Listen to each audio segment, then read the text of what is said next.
مانتے ہیں. جو نہیں مانتے ان کی تو بات ہی نہیں کر رہا. ہندو بھی اللہ کو مانتے ہیں, سکھ بھی اللہ کو مانتے ہیں, عیسائی بھی اللہ کو مانتے ہیں, یہودی بھی اللہ کو مانتے ہیں, بدھسٹ بھی اللہ کو مانتے ہیں, یہ پارسی بھی اللہ کو مانتے ہیں. یہ زیادہ تر تو مذہب اللہ کو مانتے ہیں نا. تو ان کے ہاں اللہ کو ماننے, اور لبرل جو مسلمانوں میں ہے وہ بھی اللہ کو بہرحال مانتے ہیں. مولویوں کو نہیں مانتے مگر اللہ کو مانتے ہیں. کہتے ہیں یہ مولوی درمیان سے نکالو, ڈائریکٹ اللہ کو مانتے ہیں, بس گاڈ ہے, ٹھیک ہے. تو یہ اللہ کو اتنا مانتے ہیں کہ بس وہ ہماری ضرورتیں پوری کرنے کے لیے, اس کا کام ہے بارشیں برسانا, زمین سے تناور درخت پیدا کرنا, سوکھا چارہ کھلا کے گائے بھینسوں کے تھنوں سے دودھ نکالنا. ہے بھائی, ہم جب پیدا ہوئے تو ہمیں ماں کی نعمت دی, ماں کی چھاتیوں میں دودھ پیدا کیا, باپ کی محبت دی. جب بالغ ہوئے, جوان ہوئے, تو اس نے ہمارے لیے جوڑے پیدا کیے جن سے ہم نے نکاح کیا, ہمیں اولادیں دیں, ہمیں بزنس دیا, کاروبار دیا. اللہ بہت بڑا ہے. آگے بھائی وہ اللہ کی کیا ڈیفینیشن, بس اتنا ہی ہے بھائی. اس سے آگے ہم اللہ کو معاذ اللہ فری کرانے کے لیے ان کی اپنی زبان میں بات کر رہا ہوں, اس سے زیادہ اللہ کو پروٹوکول دینے کے لیے تیار نہیں ہے.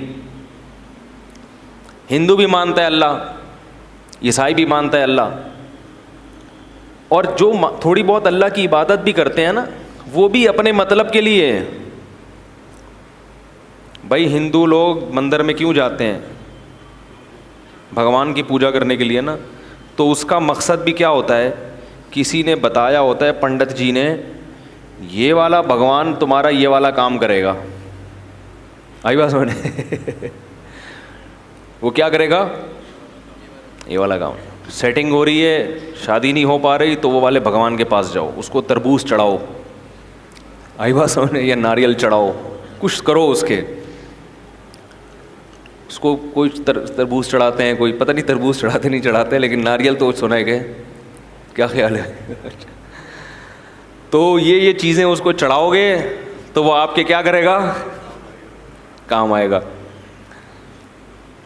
جبکہ اسلام نے جو عبادت کا تصور دیا ہے اس میں اللہ آپ کے کام آئے یا نہ آئے, نماز آپ کو بہرحال پڑھنی.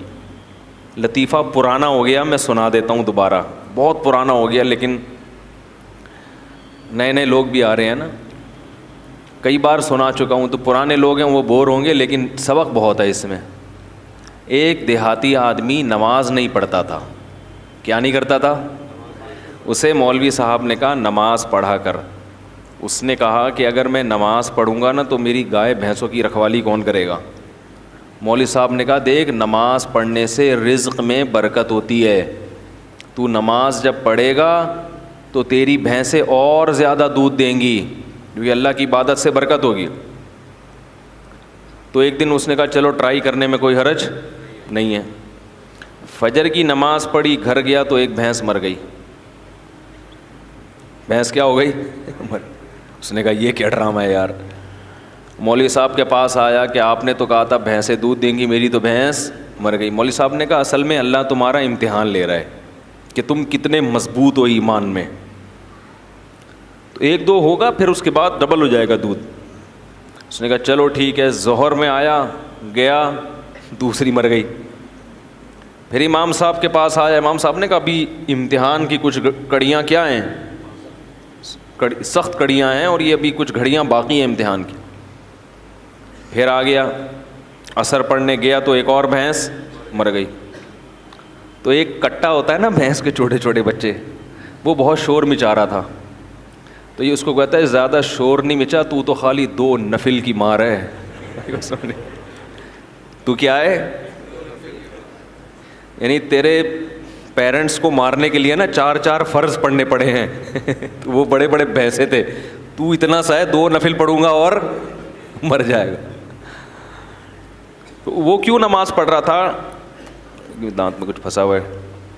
اس کے ذہن میں یہ بات بیٹھ گئی تھی کہ بھائی عبادت کرنے سے رزق میں برکت ہوگی. حالانکہ وہ یقیناً برکت ہوتی ہے, مگر عبادت رزق میں برکت کے لیے نہیں کی جاتی. وہ تو کرنی ہے, بھینس مرے یا زندہ رہے, فجر بھی پڑھنی ہے, ظہر بھی پڑھنی ہے, عصر بھی پڑھنی ہے, مغرب بھی پڑھنی ہے, اور عشاء بھی پڑھنی ہے. کیوں؟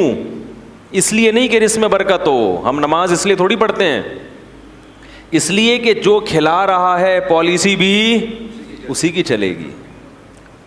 وہ جب کھلا رہا ہے اور نعمتیں دے رہا ہے تو جب عبادت کے لیے بلائے گا ہمیں اور آپ کو جانا پڑے گا, چاہے ہمارا فائدہ ہو یا ہمارا نقصان ہو. میں نے جمعے کے بیان میں ایک واقعہ سنایا تھا نا کس سابق حکومت کا, کہ پنجاب میں کو ایجوکیشن سسٹم شروع کر دیا. جب کو ایجوکیشن سسٹم شروع کیا ہے تو علماء گئے وزیر اعلیٰ کے پاس کہ بھئی یہ کیا ڈرامہ شروع کر دیا تم نے. حکومت نے کہا تھا ہمارے پاس فنڈ نہیں ہے الگ الگ اسکولوں کا. تو پھر وہ حکومت نے بتایا علماء کو کہ فنڈ کا مسئلہ نہیں ہے, باہر سے مدد آتی ہے, ان کی یہ ریکوائرمنٹ ہے, ان کا یہ کہنا ہے کہ الگ الگ اسکول نہیں بناؤ, لڑکے لڑکیوں کو ساتھ بٹھاؤ. تو علماء بڑے حیران ہوئے, یار یہ کیا کر رہے ہو. تو پھر وہ حکومت نے کہا کہ جن کا کھاتے ہیں پالیسی بھی اسی کی چلے گی. بھائی پیسے وہ اسی شرط پہ دے رہے ہیں. تو عجیب بات ہے, یہ آئی ایم ایف سے قرضہ لیتے ہوئے یہ بات سمجھ میں آتی ہے, امریکہ برطانیہ سے پیسے لیتے ہوئے یہ بات سمجھ میں آتی ہے ہیں بھائی, لیکن اللہ سے چیزیں مانگتے ہوئے اور اللہ کی چیزیں کھاتے ہوئے یہ بات سمجھ میں نہیں آتی. وہاں کہتے ہیں اللہ کھلائے گا مگر پالیسی کس کی چلے گی؟ بولو بھائی, ہماری چلے گی. قانون کس کا چلے گا؟ ہمارا چلے گا. اصل بات کیا ہے؟ سب کو پتہ ہے کہ جتنا اللہ سے کھا رہے ہیں اتنا آئی ایم ایف سے نہیں کھا رہے, لیکن بات یہ ہے کہ وہ لوگ فوراً پکڑتے ہیں اور اللہ فوراً نہیں پکڑتا. میں ذرا یہ دانت صاف کر لوں ورنہ یہ مسلسل جب مجھے پریشان کرتا رہے گا. وہ کہنے لگے کہ کھلاتے وہ ہیں تو پالیسی کس کی چلے گی؟ بولو بھائی, ہماری. تو اللہ تعالیٰ کے کہ ہم کھاتے ہیں مگر اس کے احکام پر عمل نہیں کرتے, اس کی پالیسیوں کو فالو نہیں کرتے. اس کی وجہ یہ ہے کہ دنیا میں جب کسی سے آپ قرضہ لیتے ہیں تو وہ قرضہ روک لیتا ہے اگر اس کی پالیسیوں پہ آپ نہیں چلو گے. جبکہ اللہ کی عادت یہ ہے کہ قرآن میں اللہ نے فرمایا کلن نمد ہؤلاء وہؤلاء, ہم پالیسیوں کو فالو جو کر رہا ہے اس کو بھی کھلائیں گے اور جو نہیں فالو کر رہا اس کو بھی کھلائیں گے. وما کان عطاء ربک محظورا, تیرے رب کی عطا سے کوئی بھی دنیا میں محروم نہیں رہے گا, کیونکہ اگر اللہ نافرمان سے رزق کو روک لیتے تو دنیا میں پھر کوئی بھی نافرمان نہ ہوتا. پھر لوگ مجبور ہو کے اللہ کی عبادت کرتے اور اللہ کو ایسی عبادت پسند نہیں ہے. بات آ رہی ہے سمجھ میں؟ اللہ کو ایسی عبادت نہیں پسند ہے. ایسی قربانی, یہ قربانی نہیں ہے نا, یہ قربانی ہے ہی نہیں. وہ تو آپ جب دیکھ لو سب کچھ. مشرکین یہ کہا کرتے تھے کہ ہمیں اللہ کا عذاب دکھائیں جس عذاب کا وعدہ کرتے ہیں. تو اللہ نے کیا فرمایا, اگر عذاب دیکھ لیں گے پھر ایمان لائیں گے تو وہ ایمان مقبول, بولو بھائی, نہیں ہوگا. عذاب دیکھنے کے بعد ایمان لاؤ گے تو پھر تو وہ تو سب کو تو وہ تو کہتے ہیں نا بھائی تمہارے تو اچھے بھی مانیں گے. پھر کیا خیال ہے بھائی؟ پھر تو سب مانیں گے. پھر تو ہندو بھی ایمان لائے گا, عیسائی بھی ایمان لائے گا, کیونکہ اپنے مفاد تو سب کو محبوب ہوتے ہیں. یہاں آزمائش ہے کہ غیب کے پردوں میں ڈال دیا اور اپنی نعمتوں کی بارشیں برسا دیں. آئی ایم ایف اتنا قرضہ نہیں دیتا جتنا ہمیں اللہ کھلاتا ہے فری میں. یہ پانی جو ٹنوں منوں آسمانوں سے برستا ہے, اتنا پانی اگر اللہ اس کا بل مانگنا شروع کر دے تو آئی ایم ایف کے بس میں بھی نہیں ہے کہ یہ اللہ کو اس کا بل پے کرے. ایک بادل جو چھوٹا سا ٹکڑا ہوتا ہے نا, بادل کا ٹنوں منوں وزن ہوتا ہے اس کے اندر ہزاروں پانی کے ٹینکر ہوتے ہیں جو ایک بادل کا چھوٹا سا ٹکڑا لے کے سفر کر رہا ہوتا ہے. یہ جو ہمیں آسمان پہ کالے بادل نظر آتے ہیں نا, چھوٹے چھوٹے ٹکڑے, یہ ہمیں چھوٹے لگتے ہیں, حقیقت میں یہ چھوٹے نہیں ہیں. ماہرین کہتے ہیں کہ بادل کا ایک ٹکڑا اگر ایک جگہ کھڑے ہو کر برسنا شروع کر دے پورے شہر کو تباہ کرنے کے لیے کافی ہے. یہ جو چھوٹے بادل کے ٹکڑے ہوتے ہیں کراچی کے اوپر سے گزرنے بارشوں میں, تو اگر یہ کھڑے ہو کے کراچی پہ برسنا شروع کر دیں کہ بھائی چلو اب یہیں پورے خالی ہو جاؤ, پورے خالی کہاں ہو جاؤ, ادھر ہی, تو ہم پورے بھر جائیں گے, پھر ہم تیر رہے ہوں گے, پھر تباہ ہو جائے گا سب کچھ. چھڑکاؤ ہے ہلکا ہلکا, یہ کیا ہے, ہلکا ہلکا. معصرات کہا ہے اللہ نے, نچڑنے والے بادل, تھوڑا تھوڑا نچڑتے ہوئے جا رہے ہوتے ہیں, ہلکا ہلکا چھڑکاؤ کرتے ہیں, اور ہوا ان کو دھکیل دیتی ہے کہ بس بہت ہو گیا, آگے نکلو آگے, ایک ہی جگہ پہ نہیں برس جانا, کیونکہ اتنا پانی ہے کہ یہ کراچی والے افورڈ نہیں کر پائیں گے, تباہ ہو جائیں گے یہ سب. وہ تھوڑا سا چھڑکاؤ میں ہی آپ دیکھو حال کیا ہوتا, کیا خیال ہے, اسی میں لوگ تیرنا, کھارا در غائب ہو جاتا ہے, کھارا در اخبار میں آتا ہے پھر ہے بھائی. ایسا ہی ہوتا ہے نا کراچی میں, جب زیادہ بارشیں ہو جائیں, گلستان جوہر مارکیٹ سے شارٹ, ایسا ہی ہوتا ہے. وہ جو بھی نشیبی علاقے ہیں وہ بالکل ڈوب جاتے, اتنا پانی اتنے بڑے شہر میں برستا ہے. فَسَلَكَهُ يَنَابِيعَ فِي الْأَرْضِ, یہ رب کی سخاوت ہے جو جوش مارتی ہے. اور پھر اللہ فرماتے ہیں اس پانی کو ہم زمین پہ برسا کے زمین کو طاقت دیتے ہیں, وہاں سے چارہ پیدا ہوتا ہے.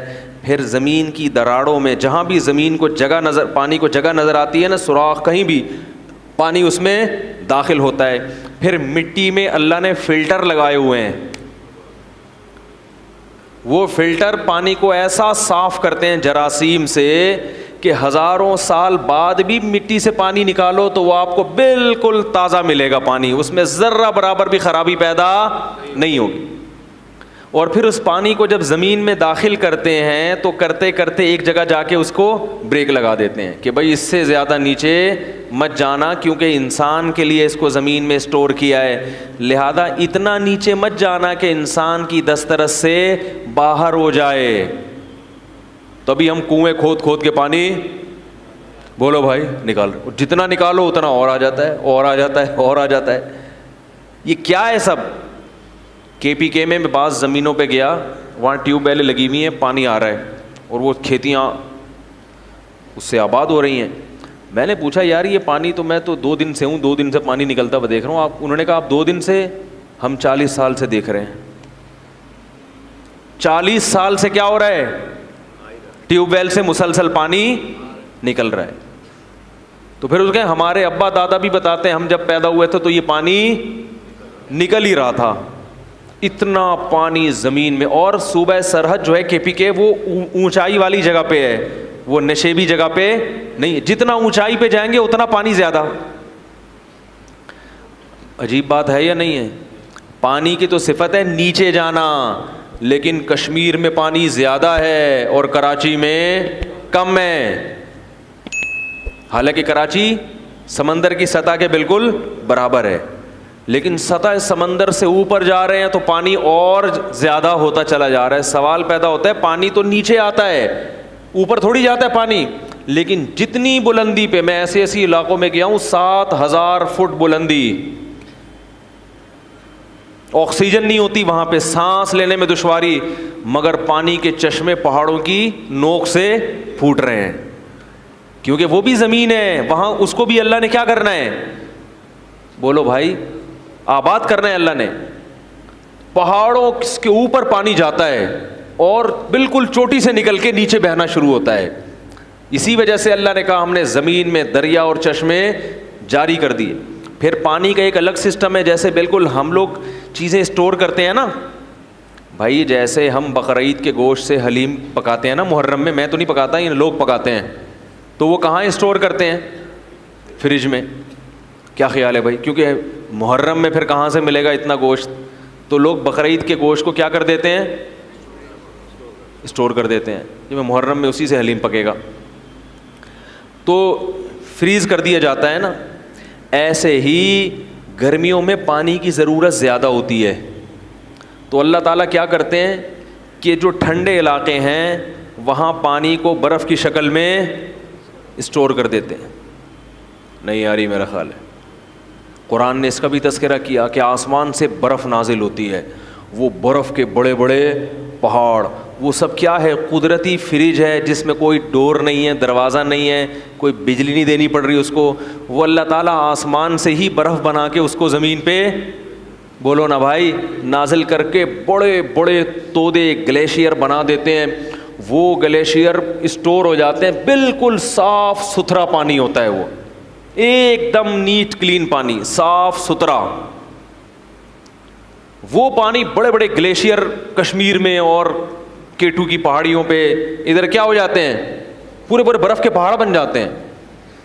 پھر کیسا بہترین نظام ہے. ایسا نہیں ہوتا ایک دم دھڑام سے پہاڑ پگھل جائیں، نا نا نا نا. جیسے جیسے گرمی آتی ہے تھوڑا تھوڑا پانی پگھلنا.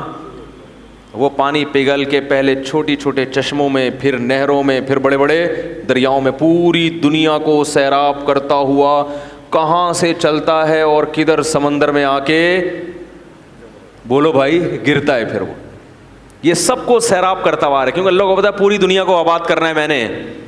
سب کو سیراب کرتا ہوا. وہ سر جانور بھی پی رہے ہیں، انسان بھی پی رہے ہیں، کپڑے بھی دھل رہے ہیں، ڈبکیاں بھی لگ رہی ہیں، اس میں مچھلیاں بھی پیدا ہو رہی ہیں، ان مچھلیوں کو خوراک بھی مل رہی ہے، شکار بھی ہو رہا ہے، اور اس سے جو جنگلات ہیں ان کو بھی پانی مل رہا ہے. پھر اس سے جناب گندم کی کھیتیاں بھی سیراب ہو رہی ہے. سندھ کے پورے باغات انہی نہروں سے، تو وہ جو آ رہی ہیں وہاں سے انہی نہروں کو کاٹ کاٹ کے پورے پورے باغات کو سیراب کیا جاتا ہے. وہ پانی ہوتے ہوتے ہوتے ہوتے سمندر میں آ کے گرتا ہے. پھر سورج اس پانی کو پکاتا ہے، سمندر کے پانی کو دوبارہ پکاتا ہے. پھر وہ میٹھا پانی دوبارہ بادلوں میں جاتا ہے. پھر وہ منو ٹن بھرے ہوئے بادل، اللہ ہوا کو کہتا ہے چل بھائی واپس چل، جہاں سے آیا تھا ادھر واپس. پھر وہ وہاں جا کے برسے گا. کچھ تو لیکوڈ مائع کی شکل میں برسے گا اور کچھ برف بن کے جو بہہ جائے گا، اور پھر برف بن کے آہستہ آہستہ پگھلتا رہے گا. اللہ تعالیٰ پوری دنیا کو آدم علیہ السلام کے زمانے سے پانی پلاتے چلے آ رہے ہیں. یہ پانی کم ہونے کا نام نہیں لے رہا.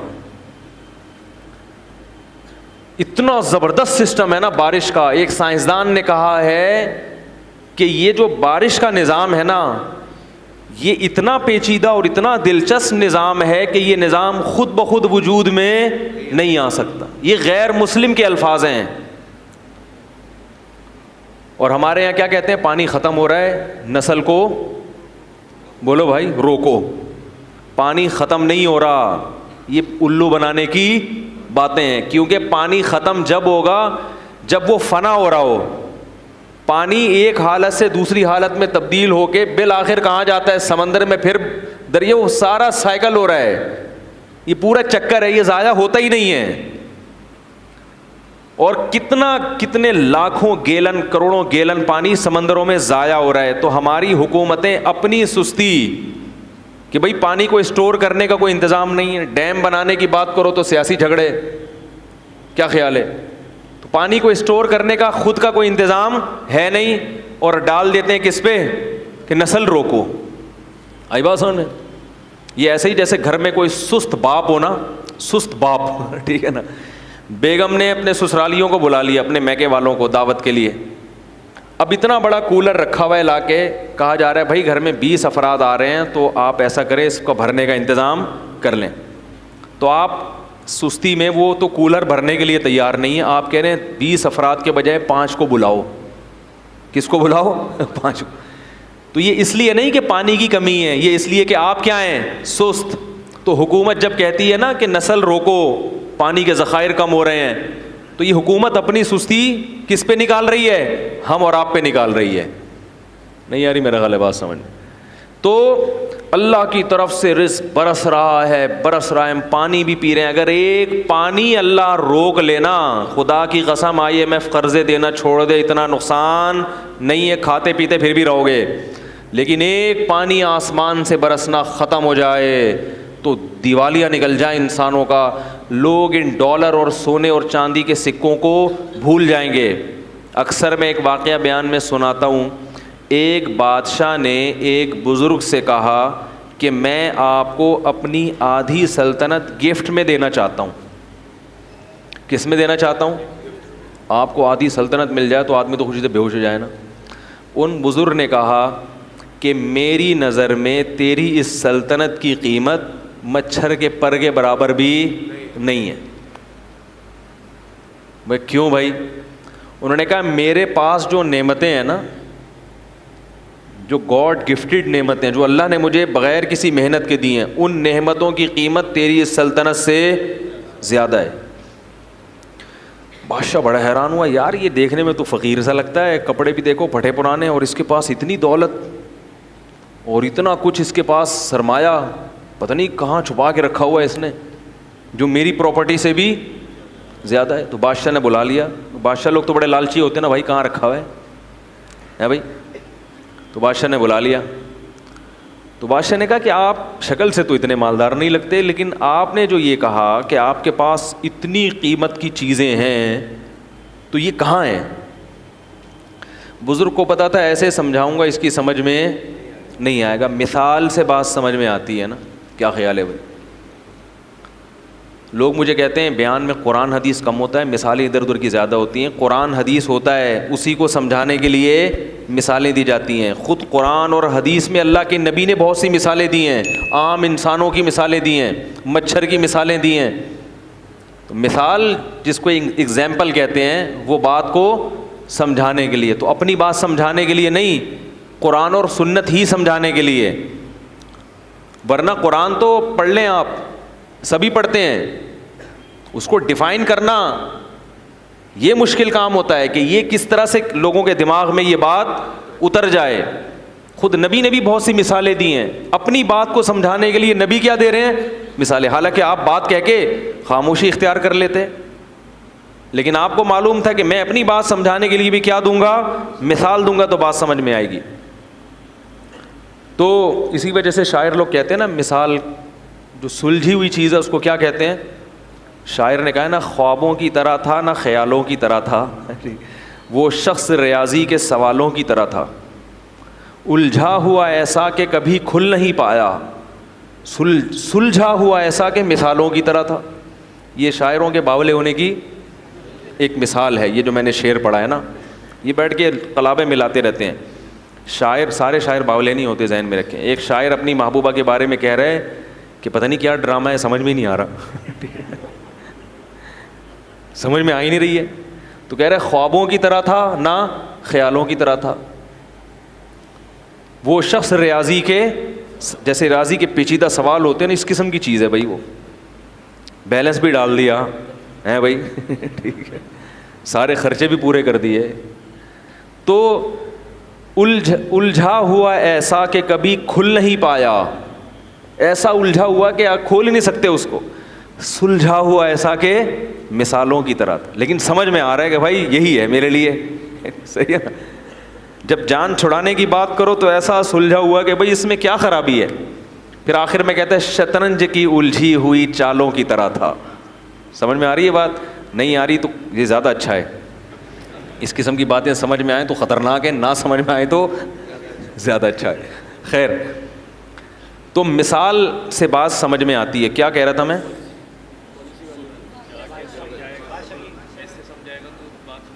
ابے وہ مثال دینے لگا تھا, وہ ذہن سے نہیں. ابے والد کی پالیسی تو بہت پرانی ہو گئی.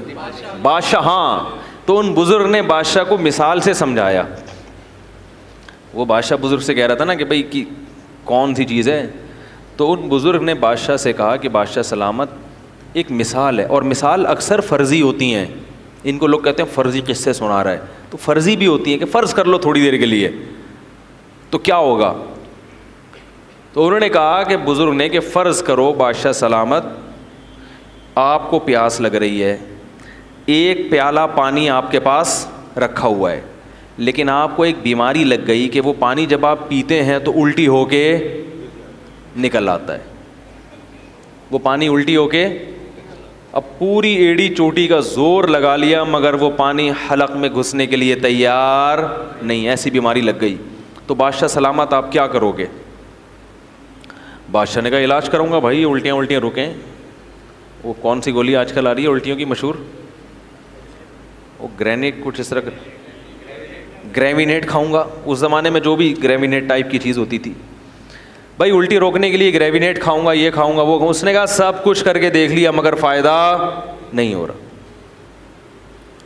بزرگ نے کہا پھر ایک حکیم آتا ہے آپ کے پاس, تو وہ حکیم کہتا ہے کہ میں آپ کا علاج گارنٹی کے ساتھ کروں گا, لیکن شرط یہ کہ مجھے اپنی آدھی سلطنت دے دو, اس کے بغیر میں آپ کا علاج نہیں کروں گا, چاہے میری گردن اڑا دو, اور علاج شرطی ہے, اگر علاج نہیں ہوا تو میری گردن اڑا دینا.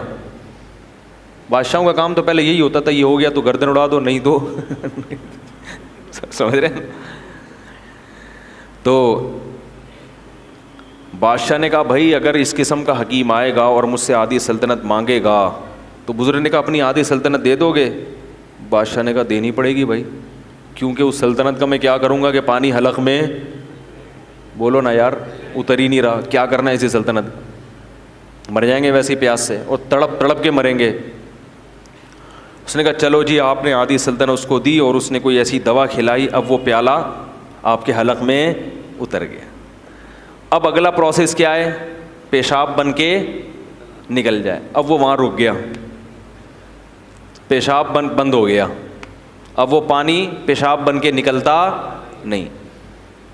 اب کیا کرو گے؟ بادشاہ نے کہا بھائی علاج کریں گے, کیا خیال ہے, پتھری وتھری ہے, کیا چکر ہے بھائی؟ تو کہا علاج کر کر کے تھک گئے مگر وہ پیشاب نہیں نکل رہا, تو کیا کرو گے؟ وہی حکیم آیا اور کہنے لگا کہ آدھی بقیہ بھی دو گے تو کیا کروں گا؟